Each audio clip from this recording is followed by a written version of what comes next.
Hey everybody, Patty Ann here. I'm here for a quick tutorial today. I saw on one of the sublimation sites that people were liking this little turtle that a gal had done, and I'll try to link her name down below for you so I can give her credit.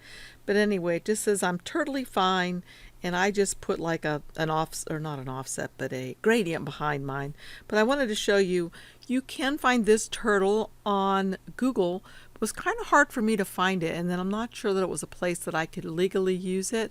So I decided to look to see if I could find one that was similar in Creative Fabrica, and I was able to find one. So I'm going to show you how to do this really quickly using some images from Creative Fabrica. However, you can find your own images elsewhere if you'd like. Don't forget to check out my links below though, because I'll have a link for this turtle as well as a 15% off code for JP Plus and other links as well. So let's get started.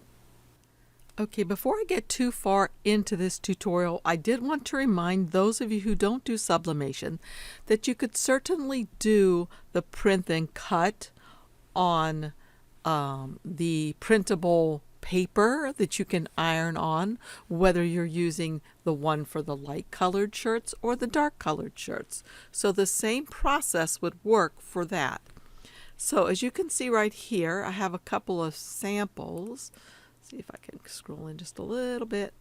This is the one I just did. This is another one I was working on.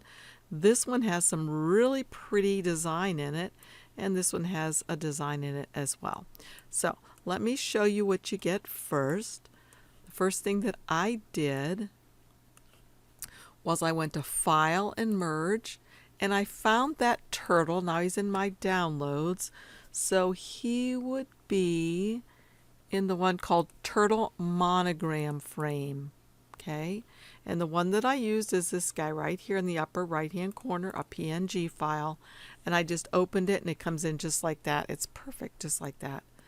So there's really not that much you need to do to be able to use this the way that it was used. If you want to, you could ungroup this or release the compound path and move his legs around if you'd like to. If you don't like them out quite that far, you could arrange them a little bit like this to make him be a little bit different.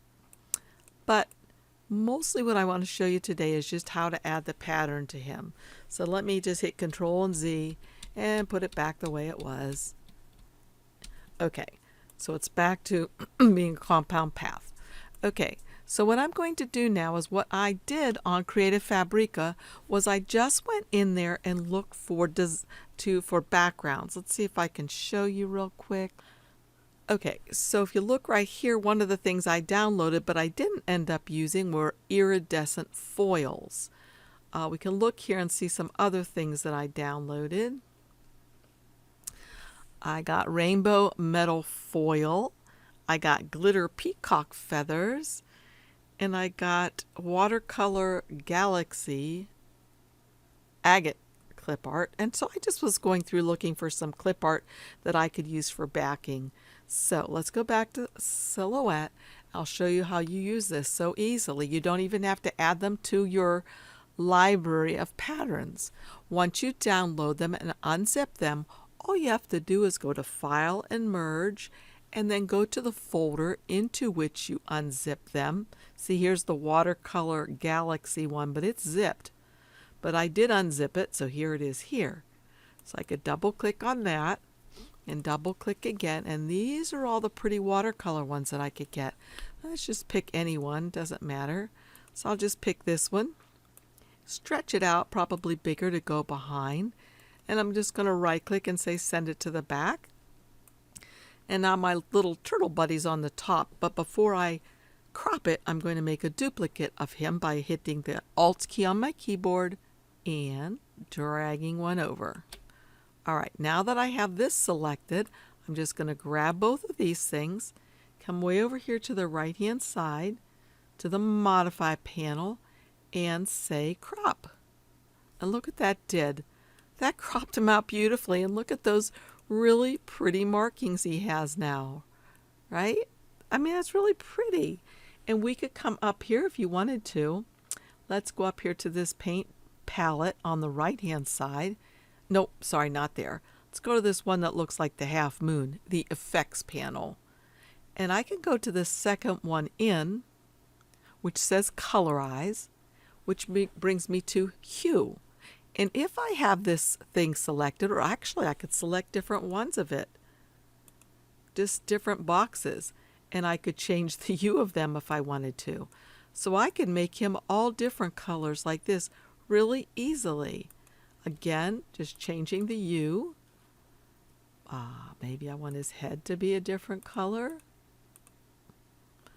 And maybe his, these to be another color. Maybe I'll make his back feet a different color. And I'm just changing the hue. I'll make his front feet the same. Maybe, maybe not. So you can just scroll through here until you get some colors. See, when you go like this, you get different colors. So that's one thing you can do. The other thing that I like to do is to grab all of this and group it back together. And if you'll notice right now, there's no outline on any of these pieces. I kind of like the black outline, the way that looked with the black outline. Maybe you do, maybe you don't. You can try it or not. But to put the black outline on here, I simply change this color to black. Now, ordinarily, this would be a 0 right here. So I'm going to make that a 0. Ordinarily, even if I make this black or any color here, it's not going to show up over here until I change the line weight or the point. So when I upload the or tick this up, you can see that the line is getting thicker. And I think I made mine about a 2 point for mine. So like that. So that could be one way that you do it. If you don't like what you've done to his color, I bet we can change his hue again like this and change it all at one time to any color you like. And of course you can just go ahead and scroll it down. And that's how easy it is to use this from Creative Fabrica if you wanted to make a turtle. Because I know a lot of the ladies were saying, or the girls were saying, that their moms or sisters, their aunts really like these, love turtles, and they would love this. So the other thing that she did was she put text around it. So let's just pretend I want to put text around this in a circle like this. To put text on a circle there, all I need to do is come over to the left-hand side, grab a circle and make a circle. Okay, that's still selected like that. I can change that color to anything I like. And then what I'm going to do is come over here to this paint palette. Once I click on that, I can change the transparency of the thing that's on top. So now I could see, would I like my text to go around like this? Would I like it to be bumped up higher like that? How would I like my text to go? So I'm thinking maybe I might like it to be like this. Okay, that looks pretty good to me.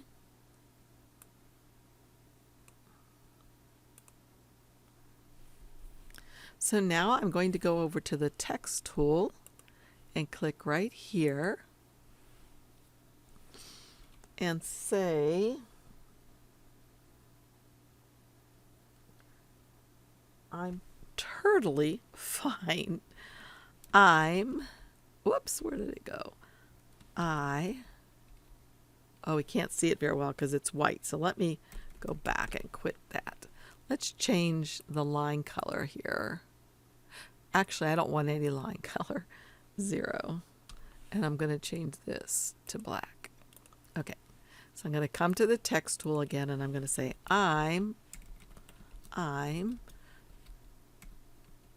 turtly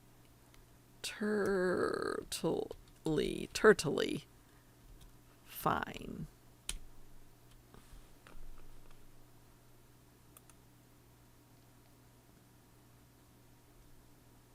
Okay. So right now I can leave this text like this, or I can come over to the right hand side and change my text to anything I like.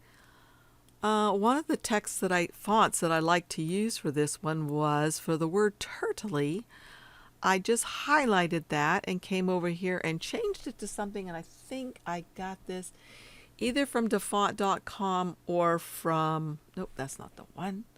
Either from dafont.com or from Creative Fabrica. I'm sorry, but I don't remember. But it's called Derby and Cuddy. And I thought it was sort of turtley looking. So I'm totally fine. So maybe I'll make the word fine something else. Maybe I'll make it Arial. I think that's what it already was. So I can make it AR Christie, and make this one Christie. And that's from dafont.com. All right, so there we have it. I'm totally fine. So now the next thing I want to do is, as I said, I wanted it to wrap around this circle. So I'm going to double click on it again so it comes back to editable text. I'll grab this four-headed arrow and just drag it down here on there, and it's going to fit perfectly just like that. All right, so what I can do now if I want to move it away is go ahead and right-click on this text and say convert to path. That allows me to take this circle out.